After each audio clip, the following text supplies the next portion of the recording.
Este corto, titulado La ciencia y el camino del conocimiento, fue realizado para la asignatura Seminario de la Filosofía de la Ciencia y de la Técnica por los autores al pie.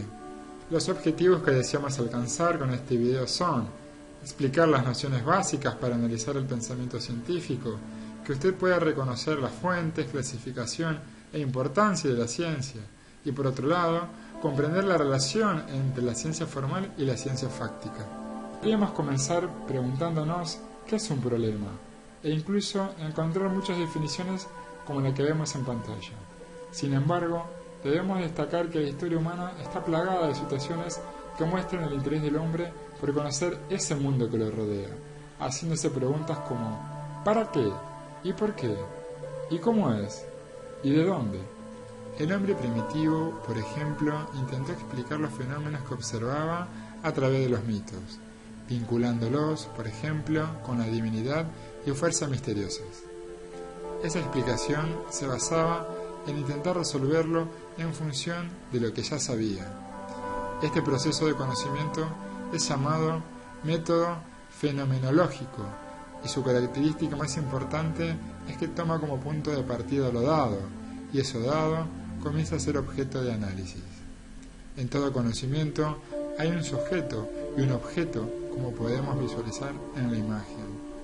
La función del sujeto consiste en aprender del objeto e incorporar esos aprendizajes. Bernaus señala que el conocimiento es un acto espontáneo en cuanto a su origen, inmanente en cuanto a su término, porque el hombre se hace intencionalmente presente en alguna región del ser. Si analizamos esta definición, nos encontramos con que es un acto que implica una actividad vital, una manera de existir para el hombre, pura contemplación. Conocer es una respuesta vital y original de nuestras facultades cognitivas que reaccionan ante la realidad y de manera intencional se apoderan de ella. Podemos encontrar distintas fuentes del conocimiento. La experiencia, que son los enunciados que expresamos que provienen de la acción de nuestros sentidos o cualquier medio sensible. La razón, que es el uso de la inteligencia. La autoridad, este tipo de fuente proviene de un tercero. No somos nosotros quienes lo formulamos. El valor de juicio es dado por ese tercero. Y la fe, que es el conocimiento religioso, que tiene por objeto a Dios, la cual consiste en una firme creencia en la verdad de ciertas proposiciones. ¿Cuál será el producto del conocimiento? La ciencia. Al mencionar la ciencia, debemos destacar que será importante, por un lado, la motivación, o sea, el ansia de conocimiento, la actividad, que tiene que ver con la investigación científica, y finalmente, el producto. ¿Cómo se genera este conocimiento? El proceso experimental verificable se desarrolla a través del método científico. Veamos cuáles son sus etapas. En primer lugar, la observación. Observamos y examinamos los hechos que ocurren en la naturaleza y percibimos a través de los sentidos. En segundo lugar, la hipótesis. Elaboramos una explicación provisional de los hechos y de sus posibles causas. En tercer lugar, la experimentación. Reproducimos y estudiamos el fenómeno varias veces, cambiando de circunstancias. Y finalmente la conclusión, donde se interpreta la experiencia de acuerdo a los hechos observados. Observemos de mejor manera un caso puntual de la realidad para poder entenderlo. El método científico consiste en un procedimiento de trabajo ordenado, en una serie de pasos, con el que se trata de explicar un hecho o evento. Constituye una manera de hacer o contestar preguntas de carácter científico, haciendo observaciones y realizando experimentos. En este video te lo explicamos con un ejemplo cotidiano. Quizás alguna vez te sucedió que al observar las plantas de tu patio o balcón, notaste que algunas de ellas no lucían del todo bien. Al acercarte, pudiste ver que sus hojas estaban descoloridas y pegajosas, y además en algunas ennegrecidas y opacas.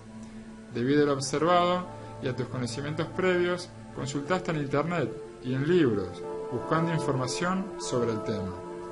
Luego de analizar la información, pudiste conjeturar que las plantas podrían haber sido atacadas por insectos, como las conchillas, y probablemente también presentaban negrillas, una enfermedad producida por hongos que viven a expensas de las sustancias excretadas por dichos insectos.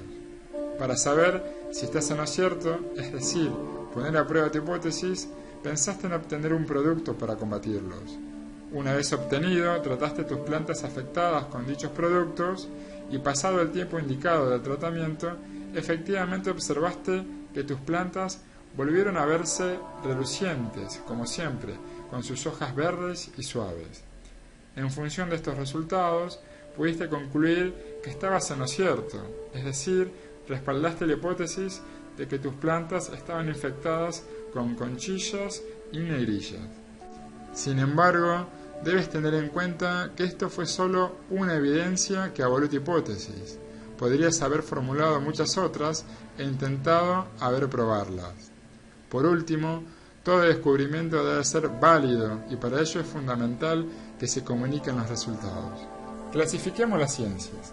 Si bien hay muchas clasificaciones posibles, podemos hacer referencia a la que divide a las ciencias entre formales y fácticas. Esta clasificación se basa según los objetos de los que se ocupan, los enunciados que la componen, su modo de verificación y el criterio que utilizan. Las ciencias fácticas se ocupan de hechos o sucesos, realidades espaciales y o temporales. Su fuente principal es la experiencia.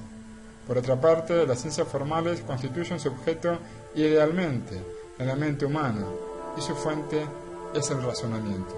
Las ciencias fácticas podemos dividirlas en dos ramas principales. Por un lado, las ciencias naturales, como la física, química y biología, y las ciencias sociales o culturales, como la sociología, economía y ciencia política, entre otras.